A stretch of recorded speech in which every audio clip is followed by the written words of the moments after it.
இன்றைக்கி டே வந்து பார்த்திங்க அப்படின்னா அவ்வளோ அழகாக ஸ்டார்ட் ஆச்சுங்க. நைட்டு மழை பெஞ்சிருந்தது. ஸோ காலையில் பால்கனியில் வந்து பார்க்கும்போது அவ்வளோ சூப்பராக இருந்ததுன்னு வச்சுக்கோங்களேன். ஸோ அதை எப்படி எக்ஸ்பிளைன் பண்ணுறது அப்படின்னு தெரியல, அவ்வளோ அழகாக இருந்தது இன்றைக்கி நேச்சர். ஸோ நேற்று வந்து பார்த்திங்க அப்படின்னா ஒரு ஃபுட் கோர்ட் போயிருந்தோம். அங்கே வந்து பார்த்திங்கன்னா ஷவர்மா ஷாப் இருந்தது. ஸோ நிறைய ஃபுட் கோர்ட்ஸ் இருந்தது. அங்கே வந்து ஷவர்மா ஷாப் இருந்தது. ரொம்ப நீட்டாக அழகாக சூப்பராக நியூவாக எப்போ தான் ஓப்பன் பண்ணியிருக்காங்க போல இருக்குது. ரொம்ப அழகாக இருந்தது. சரி ஓகே, அங்கே போய்ட்டு எனக்கு ஷவர்மா சாப்பிட்டு ரொம்ப நாள் ஆச்சு, சரி சாப்பிட்ணும் போல் இருக்குது அப்படின்னு கேட்டேன். சரின்னு வீட்டில் வாங்கி கொடுத்தாங்க. அந்த ஷவர்மாக்கு அவர் யூஸ் பண்ண அந்த மயோனிஸாக இருக்கட்டும், ஒரு பெரிய டப்பா எடுத்து வச்சார். அதில் வந்து பார்த்திங்கன்னா ஃபுல்லாக மயோனிஸு, அதுக்கு யூஸ் பண்ண ஸ்பூனு, அதுக்கு யூஸ் பண்ண அந்த ஒரு சாஸு, அதெல்லாம் பார்க்கும்போது இந்த ஷவர்மாவை சாப்பிட்ணுமா வேணாமா அப்படின்ற ஒரு கேள்வி என் மனசுக்குள்ளே வந்துருச்சு. நான் வந்து அவர்கிட்ட சொல்லிட்டேன், சார் மயோனிஸ் போடாதீங்க சார், சாஸ் போடாதீங்க சார்.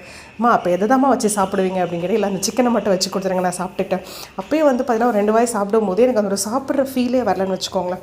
அப்படியே அந்த டஸ்ட்பினில் போட்டுட்டு வந்துட்டேன். ஸோ நம்ம ஊரில் வந்து பார்த்திங்க அப்படின்னா ஃபுட்டுக்கு இம்பார்ட்டன்ஸ் கொடுக்குறாங்க.